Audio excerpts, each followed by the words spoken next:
واصلين وصفات رمضان اللي نحن نعمل ملح الروب الابيض بطريقه سهله جدا وسريعه والطعم خيال.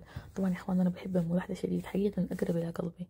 المره اللي فاتت عملنا الملح بالطريقه الاولى، هي طريقه تبييت الملح في الثلاجه، وقصه طويله. اللي حنعمله بالطريقه السريعه، وصدقوني نفس الطعم لو ما احلى. محتاجين كوبين زبادي ومعلقه كبيره دقيق ومعلقه كبيره نشام. انا استخدمت معلقه ونص كبيره دقيق، معلش.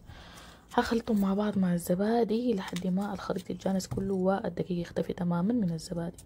اوكي، بعدين هاجي اضيف لخليط الملح بصلتين صغار مشققات كده في النص بالسكينه، واربع فصات ثوم برضو بشقهم بالسكينه، وفلفلايه خضراء وشطه خضراء، واحطهم على مويه مغليه لحد ما كلهم ياخدوا نكهه البصل والثوم. يعني مويه تكون اخذت نكهه البصل والثوم. بعدين اطلعهم واخلي الثوم، لانه الثوم عادي ممكن يتهرد بعدين في الملح، واضيف الخليط بتاع الزبادي وابدا اقلب، واضيف ملح وممكن فلفل ابيض، ولو عندنا ذكوة بيضاء حيكون ممتاز، بس للاسف ما كان عندي.